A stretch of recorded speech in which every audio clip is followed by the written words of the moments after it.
என் அன்பான astro voice Tamil உறவுகளுக்கு என் நெஞ்சார்ந்த வணக்கங்கள்.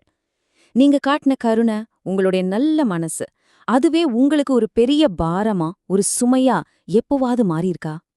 அடுத்தவங்களுக்கு உதவி செய்ய போயி கடைசியில நீங்களே காயப்பட்டு தனிமையில நின்னு அழுத தருணங்கள் உங்க வாழ்க்கையில இருந்திருக்கா? அப்படி ஒரு ஆழமான வலிய நீங்க உணர்ந்திருந்தா இந்த பதிவு நிச்சயமா உங்களுக்காக மட்டும்தான். இந்த கேள்வி உங்க மனசோட ஆழத்துல எங்கேயோ ஒரு இடத்துல எதிரொலிக்குதா? ஆமாம், உங்க இரக்க குணம்தான் உங்க பலவீனம்னு சொல்லியே உங்களை நிறைய பேர் காயப்படுத்தியிருக்காங்களா? அப்படி உணர்ற ஒவ்வொருத்தருக்காகவும், குறிப்பா விருச்சிக ராசியில பிறந்தவங்களுக்காகவும் தான் இந்த முழுமையான அலசல். வாங்க நம்ம பயணத்தை ஆரம்பிக்கலாம்.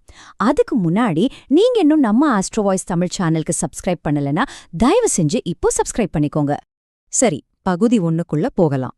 விருச்சிக ராசியின் முரண்பாடு. முதல்ல விருச்சிக ராசி அன்பர்களோட குணத்துக்குள்ள ஒளிஞ்சிருக்கிற ஒரு பெரிய புதிரை நாம அவிழ்க்க போறோம்.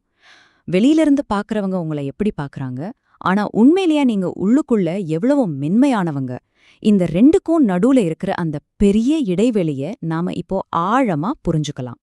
நீங்க ஒரு பலாப்பழத்தை பாத்திருக்கீங்களா? வெளியில பாக்குறதுக்கு எப்படி இருக்கும்? கரடு முரடா, முள்ளு முள்ளா, தொடவே கொஞ்சம் பயமா இருக்கும்.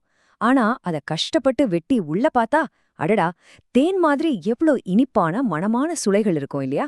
விருச்சிக ராசிக்காரங்களான நீங்களும் அந்த பலாப்பழம் மாதிரிதான்.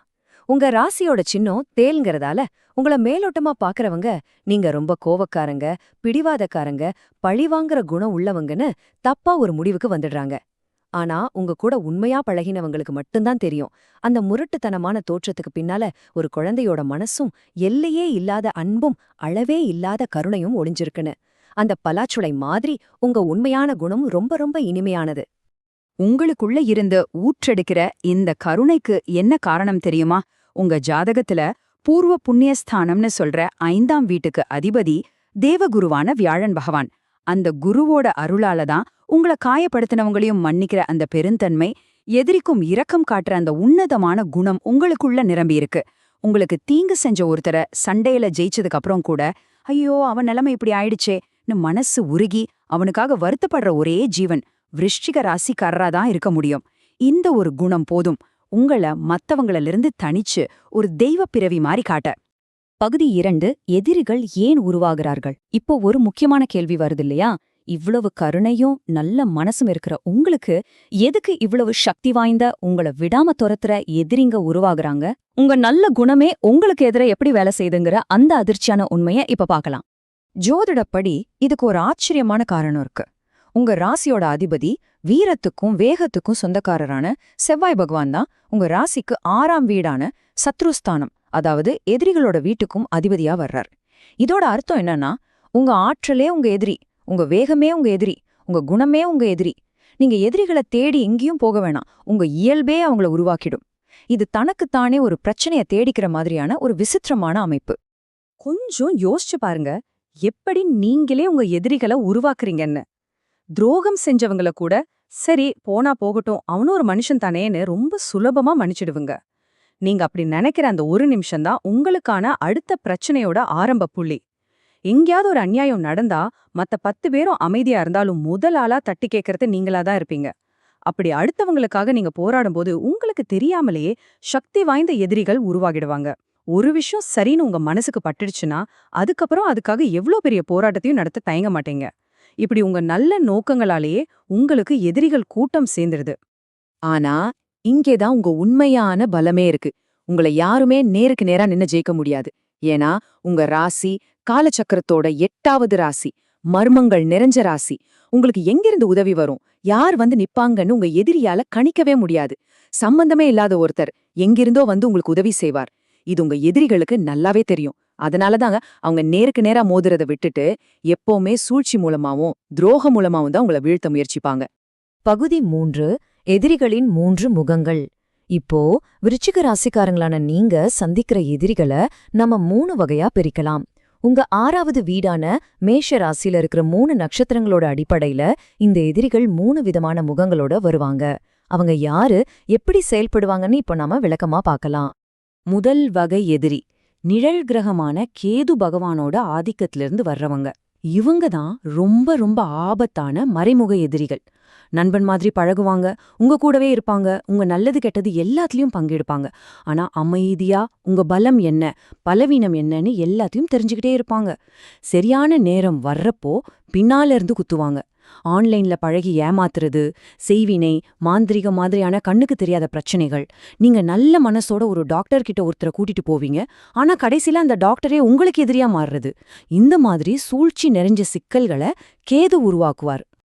இரண்டாவது வகை எதிரி சுக்கிரனோட ஆதிக்கத்திலிருந்து வர்றவங்க. இதுதான் மனச ரொம்ப ரொம்ப வலிக்க வைக்கிற ஒரு விஷயம். ஏன்னா இந்த எதிரிகள் வேற எங்கிருந்து வரமாட்டாங்க, நம்ம சொந்த ரத்த பந்தங்கள்ல இருந்தே உருவாகுவாங்க. பூர்வீக சொத்துக்காக அண்ணன் தம்பிக்குள்ள பிரச்சனை வர்றது, கூட பிறந்தவங்களுக்காக நீங்க கடன் வாங்கிட்டு நீங்க கடைசி வரைக்கும் கஷ்டப்படுறது, மத்தவங்க பேச்ச கேட்டு கணவன் மனைவிக்குள்ள சண்டை வருது, நீங்க ஆசைப்பட்ட பொருள் இல்லைன்னா மனசார விரும்பின ஒரு நபர் உங்க கைக்கு வராம எதிரி கைக்கு போறது. இப்படிப்பட்ட சொல்ல முடியாத வலிகளை இந்த சுக்கிரன் கொடுப்பார். நம்ம ரொம்ப நம்புற உறவுகளே நமக்கு எதிரா திரும்பும்போது வர வலி இருக்க, அது ரொம்ப கொடியது. மூணாவது வகை எதிரி சூரியனோட ஆதிக்கத்திலிருந்து வர்ற பிரம்மாண்டமான எதிரி. நீங்க சாதாரண ஆட்களோட மோத மாட்டீங்க. உங்க எதிரிகள் எப்பவுமே உங்களை விட சக்தி வாய்ந்தவங்களா இருப்பாங்க. பெரிய அரசியல்வாதிகள், உயர் அரசு அதிகாரிகள், நீங்க வேலை செய்யற இடத்துல இருக்கிற பெரிய தலைங்க, இவங்களோட தான் நீங்க மோத வேண்டியிருக்கும்.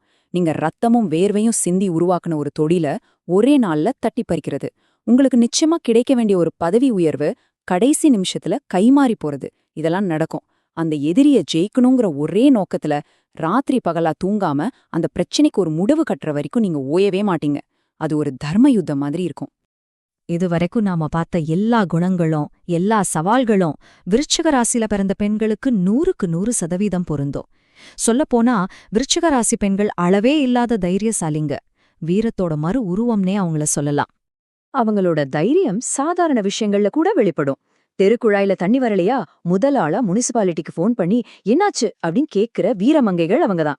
ஆன்லைன்ல ஆர்டர் பண்ண சாப்பாடு லேட்டா வந்தா கூட மத்தவங்க அமைதியா இருக்கும்போது இவங்க தான் பசியில மக்கள் காத்துட்டு இருக்காங்கன்னு தெரியாதா உங்களுக்கு அப்படின்னு தட்டி கேட்கிற துணிச்சல் கொண்டுவங்க. அநியாயம் சின்னதா இருந்தாலும் சரி பெருசா இருந்தாலும் சரி, அதை தட்டி கேட்க அவங்க ஒரு நிமிஷம் கூட தயங்கவே மாட்டாங்க. சரி, பகுதி 5, வெற்றியின் தெய்வீக கவசம். இவ்ளோ நேரம் நாம பிரச்சனைகளை பத்தி ஆழமா பார்த்துட்டோம். இப்போ இந்த வாழ்நாள் போராட்டங்கள்ல இருந்து வெளியப்பட்டு நிம்மதியையும் வெற்றியையும் அடையறதுக்கான ஒரு உறுதியான தீர்வை பார்க்க போறோம். உங்களுக்குள்ள இருக்கிற அந்த தெய்வீக சக்தியை தட்டி எழுப்பி உங்களை பாதுகாக்கிற ஒரு சக்தி வாய்ந்த ஆன்மீக கவசத்தை பத்தி இப்போ தெரிஞ்சுக்கலாம். உங்களை சுத்தி எதிர்மறையான சக்திகள் இருக்கான்னு எப்படி தெரிஞ்சுக்கிறது?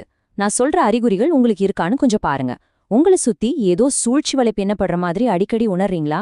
ராத்திரியில காரணமே இல்லாம தூக்கம் வராம தவிக்கிறீங்களா? கெட்ட கனவுகள் வந்து உங்களை தொந்தரவு பண்ணுதா? கையில காசே தங்காம வீண் விரயம் அதிகமா இருக்கா? மருத்துவ செலவுகள் மட்டும் ஏறிக்கிட்டே போகுதா? இதுல ஏதாவது ஒண்ணு உங்களுக்கு இருந்தாலும் உங்களுக்கு அந்த தெய்வீக பாதுகாப்பு இப்போ உடனடியா தேவைன்னா அர்த்தம். உங்களுடைய எல்லா பிரச்சனைகளுக்கும் தீர்வு மகான் ஸ்ரீமத் பாம்பன் சுவாமிகள் முருகப்பெருமான் மேல பாடின குமாரஸ்தவங்கிற ஒரு சக்தி வாய்ந்த மந்திரம்தான். இது வெறும் மந்திர பாடல் கிடையாது, இது ஒரு தெய்வீக கவசம். உங்களை நோக்கி வர்ற எல்லா விதமான எதிர்மறை ஆற்றல்களையும் சூழ்ச்சிகளையும் பொடிபொடியாக்கிடும். இந்த தெய்வீக கவசத்தை உங்க வாழ்க்கையோட ஒரு பகுதியா மாத்திக்கிறது ரொம்ப ரொம்ப சுலபம். நீங்க தனியா நேரம் ஒதுக்க வேண்டாம். கார்ல போகும்போது கேட்கலாம், வீட்ல காலையிலயும் சாயங்காலமும் விளக்கேத்திட்டு அமைதியா ஒலிக்க விடலாம். வெறும் 44 வரிகள் தான். இத நீங்க கேட்க கேட்க இல்ல மெதுவா சொல்ல சொல்ல உங்களை சுத்தி ஒரு கண்ணுக்கு தெரியாத பாதுகாப்பு வளையம் உருவாகிறத நீங்களே உணர்வீங்க. அந்த கவசம் உங்களுக்கு எந்த எதிரியும் சந்திக்கிற அசாத்திய தைரியத்தையும் குழப்பமே இல்லாத மன அமைதியையும் ஒரு முழுமையான பாதுகாப்பையும் கொடுக்கும். நிறைவா நான் ஒரு விஷயத்த உங்க மனசுல ஆழமா பதிய வைக்க விரும்புறேன். உங்க கருணைங்கிறது ஒரு குறை கிடையாது, அது கடவுள் உங்களுக்கு கொடுத்த ஒரு மிகப்பெரிய வரம். அதுக்காக நீங்க என்னைக்கும் வருத்தப்படாதீங்க. உங்க இயல்பை மாத்திக்கவும் முயற்சி பண்ணாதீங்க.